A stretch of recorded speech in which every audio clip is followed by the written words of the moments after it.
Salam əziz şagirdlər. Bugünkü dərsimizdə biz mövzu sınaq imtahanı 32-nin suallarına diqqət eləyəcəyik, nəzər yetirəcəyik inşallah. Təhlil eləməyə çalışacağıq. Diqqətlə inşallah qulaq asın və səhvlərinizdən nəticələr çıxarın və gələn sınaqlarda da bu səhvləri bir daha təkrarlamayın. Başlayaq. Deməli, birinci sualdan Azərbaycan tarixinin 20-ci yüzillik tarixi ilə bağlı verilmiş cədvələ uyğun doğru cavabı müəyyən edin. Deməli, burada biz dövlətlərimizi görürük. Bunlar hamısı 20-ci əsrdə yaranmış dövlətlərimizdir və onlara uyğun hadisəni görməliyik, seçməliyik. Cumhuriyyətdə Bakı şəhəri paytaxt olması yazılıb.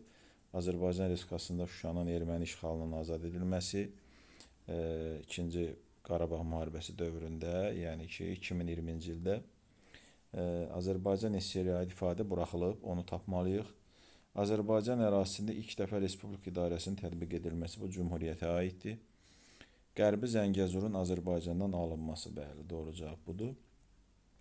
Belə ki, 20-ci əsrin 30-cu illərində kitabımızda da qeyd edildiyi kimi, təəssüflər olsun ki, Moskvanın deməli, göstərişi ilə Azərbaycan SSR-i ərazisinin, Azərbaycan SSR-ə məxsus ərazilərdən Qərbi Zəngəzur və Şərur Dərələyəz bölgəsi Ermənistan SSR-yə verilir və beləliklə Naxçıvanla olan əlaqə də kəsilmiş olur. İrəvanın Azərbaycandan alınaraq Ermənistana verilməsi, bu ümumiyyətlə İrəvan artıq Çar Rusiyasının dövründə itirilmişdi. Azərbaycan Respublikasının müstəqilliyi məsələsinin ümumi xalq səs verməsinə qoyulması, bu da artıq oktyabrın 18-dən sonra baş verdiyinə görə Azərbaycan Respublikasına aiddir. Azərbaycan torpaqlarına ermənilərin ilk dəfə ərazi iddialarının qaldırılması, bu təbii ki, əvvəlcədən var, deyən bu dövlətlərə baxsaq, Cumhuriyyətin dövründən belə ermənilər ərazi iddiaları qaldırmışdılar dövlətimizə. Bir daha deyirəm, doğru cavab B-dir. Davam eləyək, daha əvvəl baş vermişdi. 19-cu yüzillikdə baş vermiş hadisələri seçməliyik. Bunların içərisində hansı daha əvvəl baş verib? Şimali Azərbaycanda yeni tipli məktəblərin açılması 19-cu əsrin ikinci yarısıdır. Rusiya Qacarlar arasında Türkmənçay müqaviləsinin imzalanması 1828-ci ilin fevralıdır. Şeyx Səfi kitabxanasına aid nadir kitabxanaların ruslar tərəfindən qarət edilməsi, bu da 1828-ci ildir. Amma deməli, Türkmənçay sülhündən əvvəldir.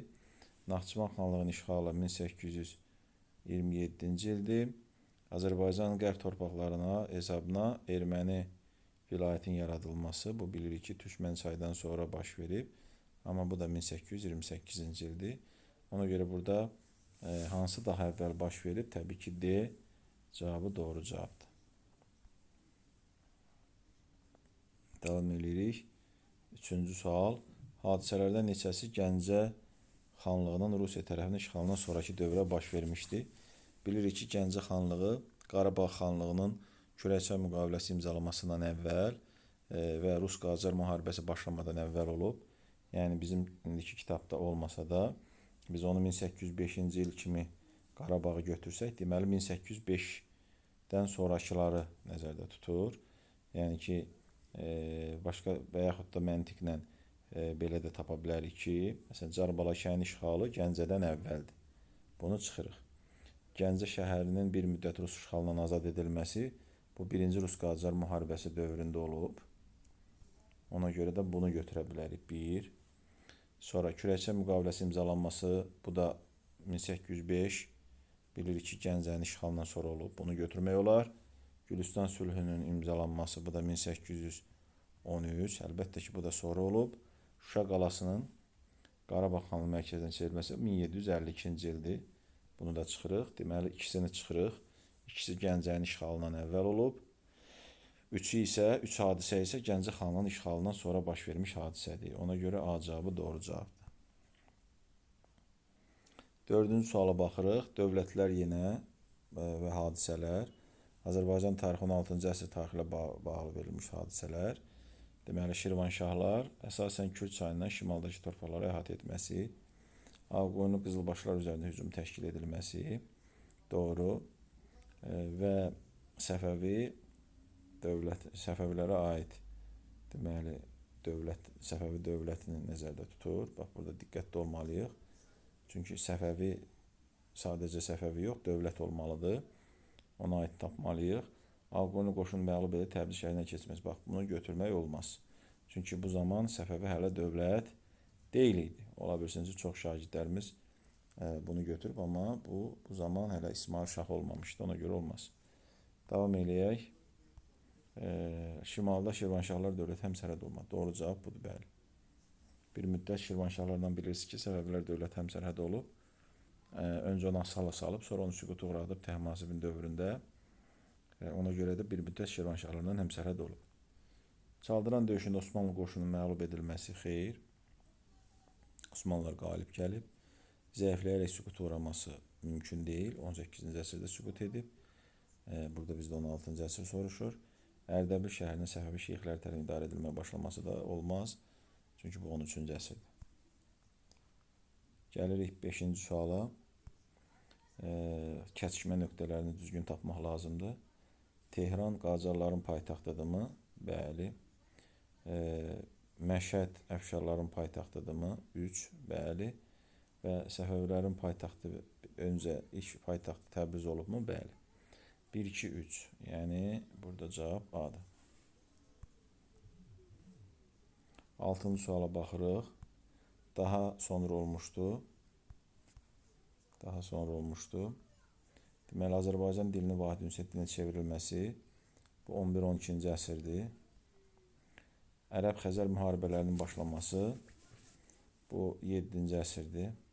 Bəz qalasının Xürrəmlər mərkəzinə çevrilməsi bu 9-cu əsrdir. Deyəlim ki, indi bizim kitabda bilinmir, amma əslində 8-ci əsrdir. Amma dəyişən bir şey yoxdur. 8-9 yazaq. Səlcuq ordusunun Azərbaycanı fəth etməsi bu 11-ci əsrdir. Və Təbrizin Elxanilər dövlətinin paytaxtına çevrilməsi 13-cü əsrdə. Aydın məsələdir ki, burada 13-cü əsrdə baş verən hadisə ən sonra baş verən hadisədir. 7-ci sual Nadir Şahın xarici siyasətinə aiddir və biz burada Nadir Şahı da qeyd eləməliyik ki, bu Nadir xanla qarışdırmaq olmaz. Əfşarlar dövlətini götürməliyik. Səfəvilər dövlətində sərkərdə olaraq həmən bunu çıxırıq. Şərq ölkələrini hərbi yürüşlər təşkil edib, məsələn Hindistana, Mərkəzi Asiyaya yürüş edib, donanma yaratmaq məqsədi ilə Avropa ölkələri əlaqələr saxlamaq. Bəli, bizim yeni kitabımızda bu Avropa ilə əlaqə saxlamaq ifadəsi olmasa da, zaten biz öyrənmişik hamımız ki, bir dövlətin xarici siyasəti nədir? Başqa dövlətlə deməli münasibətlər, əlaqələr saxlaması o dövlətin deməli xarici siyasəti sayılır. Bunu nəzərə alıram, amma yenə də burada cavab budur. Çünki zaten 4-də deyir Qarabağ xanı Pənahəli xanla mübarizə aparması Nadir Şahın dövründə Qarabağ xanlığı ola bilməz. Ona görə bunu da çıxırıq və 2-3 D cavabı qalır. 8-ci suala gəlirik. Deməli, ilk əməliyyatları nələr olmuşdu? Biz bilirik kitabımızda qeyd edildiyi kimi ilk mövzularımızdan ki, daş dövründə insanların hazırladığı ilk əməliyyatları nə olub? Daş çapacaq, dəyənək və yerqazan çubuq. Bunlar olub. Sonra gəldik 9-a. 9-cu suala. Burada deməli xəritə sualıdır. Göstərilənlərin aid olduğu xanlıq ərazisini xəritədə müəyyən edin. Rusiya ilə Qacar arasındakı birinci müharibədə 2 dəfə Rusların hücumuna məruz qalsa da müstəqilini qoruyub. Həmən ağlımıza təbii ki, İrəvan xanlığı gəlməlidir. Sonra ərazisində Rusiya tərəfindən erməni vilayəti yaradılmışdı. Bəli, İrəvan ləğv ediləndən sonra onun ərazisində erməni vilayəti yaradılıb və İrəvan şəhərində, yəni şəhər mərkəzində Təpəbaşı adlı məhəlləsi var idi. Bu da kitabımızda qeyd olunub. Ona görə də biz İrəvanı tapmalıyıq. İrəvan 4 rəqəmlə işarələnmiş ərazidir. Yenə də təkrar olsun deyə digərlərindən baxaq. 1. Qarabağdır, 2 Şəkidir, 3 Qubadır, 5 Urmiya xanlarının ərazisidir. 10-cu suala baxırıq. Deməli, Azərbaycanın 15-ci əsrin sonları tarixinə aiddir. Hakimiyyət uğrunda mübarizədə Səfəvi hakimlərin bir çoxunun həlak olması. Doğru cavab budur zaten. Misal üçün onlardan biri İsmailin atası olan Şeyx Heydər. Sonra o Şeyx Heydər öldürüləndən sonra onun Şah İsmailin böyük qardaşı da deməli Ağqoyunlarla mübarizədə öldürülmüşdü. Ona görə də cavab A-dır. Ağqoyunlu dövlətinin təbii şəhərini itirməsi bu 16-cı əsrdir.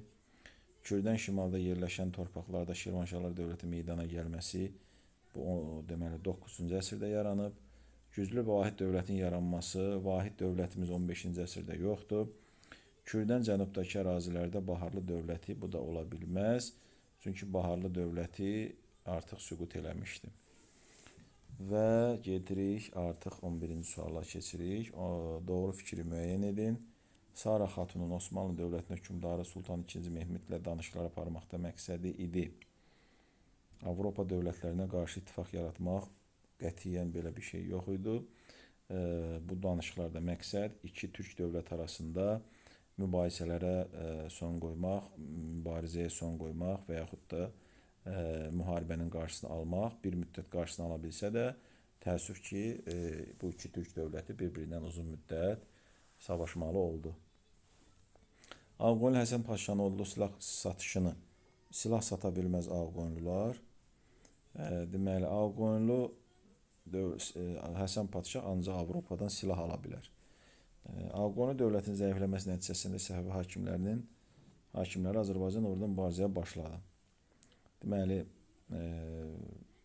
Ağqoyunlu dövlətin zəifləməsi nəticəsində, bəli, bu doğru ifadədir. Ağqoyunlu dövlətin zəifləməsi nəticəsində Səfəvi hakimləri deməli, Azərbaycanda yenidən hakimiyyət orada mübarizəyə başladılar. Doğru fikirdir. Nadir Şah İslam dinində parçalama yol verməmək üçün qohumluq əlaqəsi yaratmışdı. Osmanlı ilə qohumluq əlaqəsi yaratmamışdı. Sadəcə ona məktub yazmışdı və bu mübahisələrə İslam dinindəki parçalamaya son verməklə bağlı təkliflər vermişdi. Onda çıxırıq. Ağqoyunlu dövlətinin Avropa ilə danışıq aparmasının səbəbi idi Osmanlı dövləti ilə baş verə biləcək müharibənin qarşısını almaq. Amma bu da yanlışdır. Niyə? Çünki Avropa ilə danışıqlar aparmaqda məqsəd o deyil idi. Nə idi?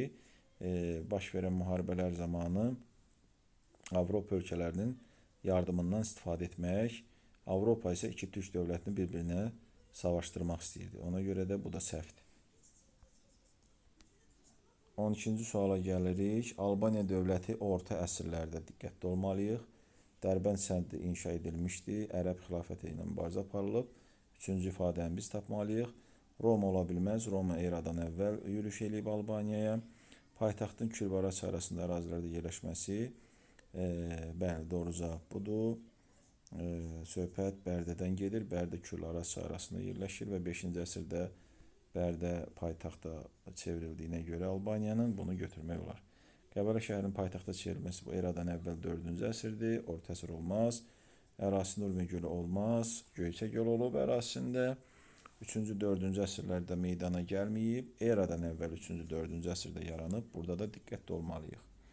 Və xatırlamalıyıq ki, əgər bir hadisə eradan əvvəldirsə, mütləq ora eradan əvvəl yazılmalıdır. 13-cü sual. Azərbaycanda Azadlıq hərəkatına rəhbərlik etmiş Babək ərəb əsarətinə qarşı mübarizə aparıb və onun mərkəzi olan Bəz qalası cənubda yerləşirdi. 8-ci yüzillikdə Yadırlaq ağalına qarşı mübarizə aparmışdı. Xeyr. Və 9-cu əsrdə aparıb Babək mübarizə. Xəlifənin təslim olmaq təklifini qəbul edərək mübarizəni dayandırmaq istəyirdi. Xeyr, o sonuna qədər mübarizə apardı. Yerli hakimlərdən birinin xəyanət nəticəsində əsir alındı. Bəli. Biz bilirik ki, o Babək Bəz qalasından qaçır. Bəz qalası tutulanda, sonra amma mübarizəni davam etdirmək üçün yenidən gücünü toplamaq istəyir. Yeni ordu yığaraq mübarizəni davam etdirmək istəyir, amma o bir yerli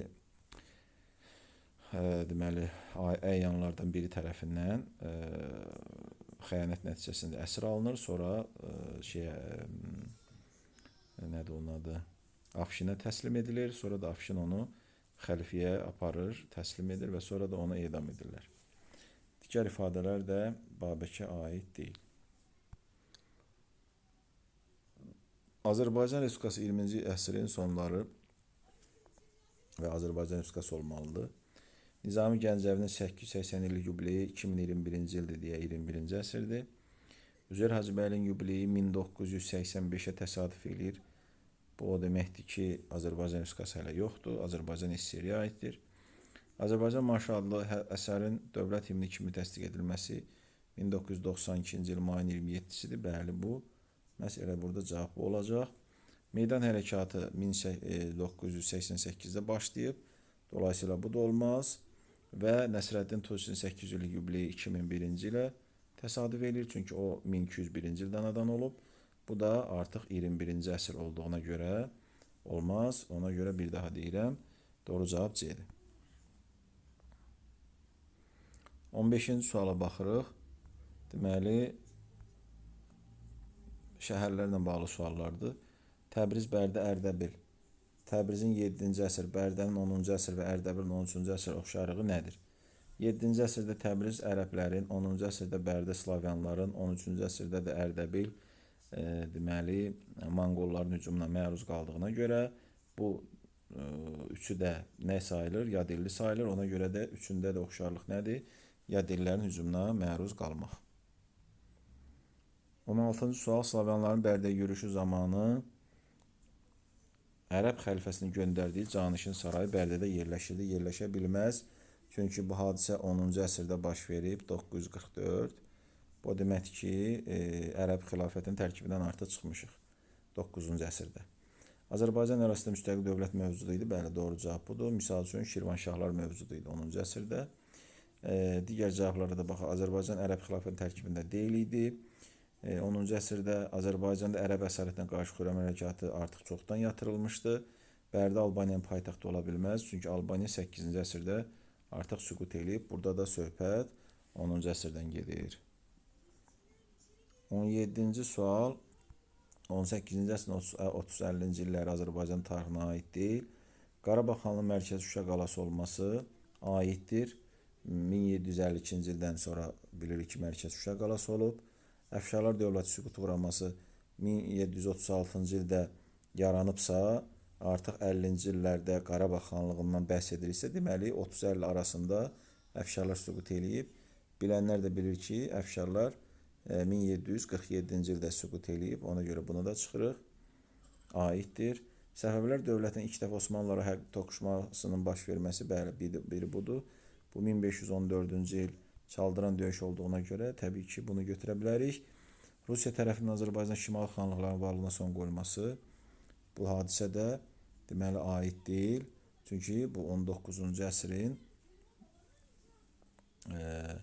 şimal xanlıqlarımızın varlığına nə vaxt son qoyulub? 19-cu əsrin əvvəllərində deməli aid deyil. Xanlıqların yadelli işğalına qarşı vahid cəbhədə birləşərək mübarizə aparması ümumiyyətlə heç vaxt xanlıqlarımız vahid cəbhədə birləşməyib. Təəssüflər olsun. Ona görə də 3, 4, 5 C cavabı doğru cavabdır.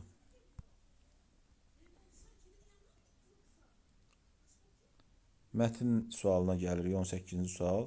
1000 illər bundan əvvəl insanlar metalı kəşf etdilər.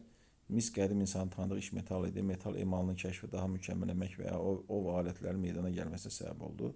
Söhbət daş dövrünün sonunda ilk metalın kəşfindən, misdən gedir. Və biz bilirik ki, daş dövründə insanlar qəbilə şəklində yaşamışdı.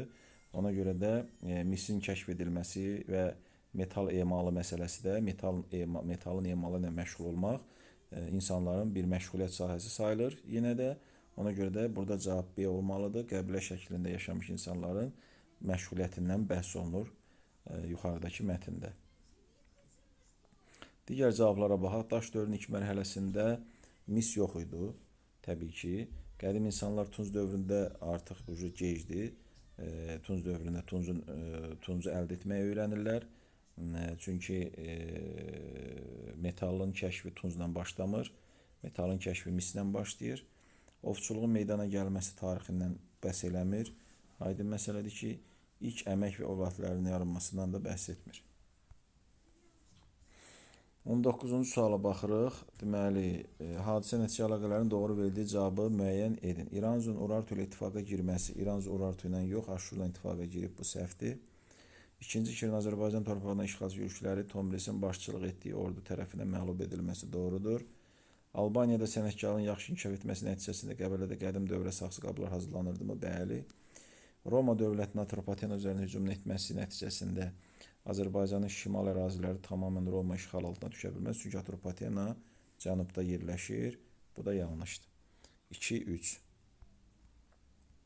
Yəni D cavabı. 20-ci suala baxırıq. Daha sonra olmuşdur.